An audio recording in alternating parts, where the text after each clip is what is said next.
Hi, it's Pastor Robin here in my study at MCC Richmond on Sunday afternoon, December 19th. We had a powerful worship service today on the fourth Sunday of Advent, followed by a holiday bazaar, which is still going on outside my office. It was a great day, and we talked a lot about love, today being that fourth Sunday of Advent that focuses on love. And I talked about in this third part of my series on spiritual pregnancy about how I've said in the past several weeks that God is a pregnant God, always full of more life for us, always helping us to give birth. But that gave me the idea that not only is God a pregnant God, God's also a midwife. God helps us deliver that which God has put in us and wants us to use. And that came to me as a result of looking at some of the stories about Christmas that are coming up. Certainly the angel visitation to Mary and her visit, Mary's visit to her cousin Elizabeth, who was the mother of John the Baptizer. And also our reading today from Matthew about how God helped Joseph understand that although this may not have been his child, he was to raise it, to name it, and to help Jesus grow into all the adult human being, all the man that God wanted him to be. I said also that I thought we spent way too much time in Christianity worrying about whether this was a virgin birth or some other kind of birth.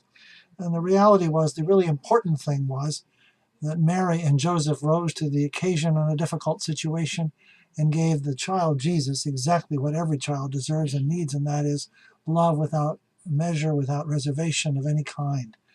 And that really was important for us to pay much more attention to that model than worrying about how Jesus actually came into being.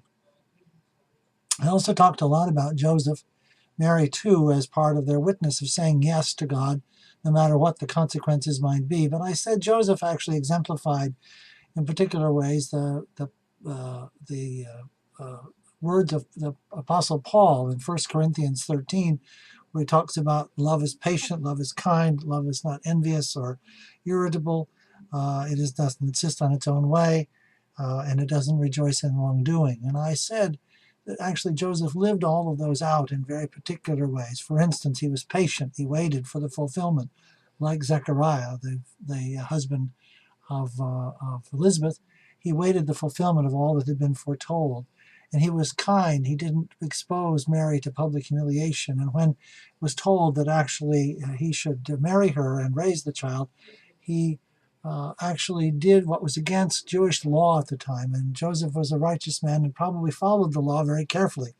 But in this case, God invited him to love beyond the law. I love that phrase that I heard from one of my colleagues, Reverend Dr. Mona West from MCC, who talked about Joseph loving beyond the law.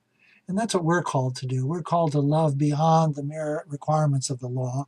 We're called to love everyone, even those people that we may not like very well, that we may not find much in common with. And that is really how we go about celebrating Jesus. We can buy presents and so on and so forth, but the reality is, the real deal here is we love without reservation. As a matter of fact, an anonymous author wrote something that I really admire, and that is, love's what's in the room with you at Christmas when you stop opening the presents and listen. Listen as Mary did, listen as Joseph did, and to know that what really matters in the world is that we love.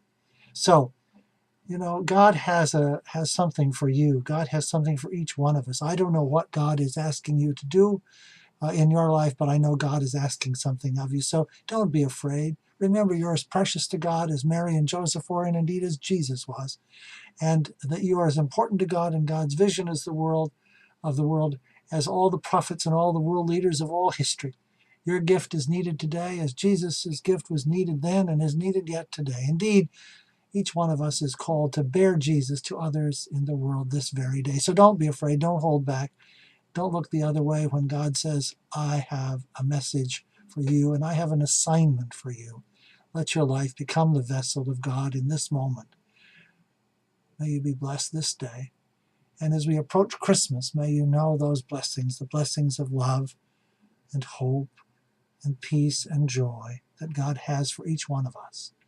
And if you are of a mind to go to church on Christmas Eve or Christmas Day, I invite you to join us at MCC Richmond, Christmas Eve for 2 services at 5:30 and 10:45, and also Christmas Day at 10:45 in the morning. And then again the day after Christmas, the first Sunday after Christmas, when we will celebrate not only Christmas again, but also Kwanzaa. May you know God's blessing in your life this day and every day.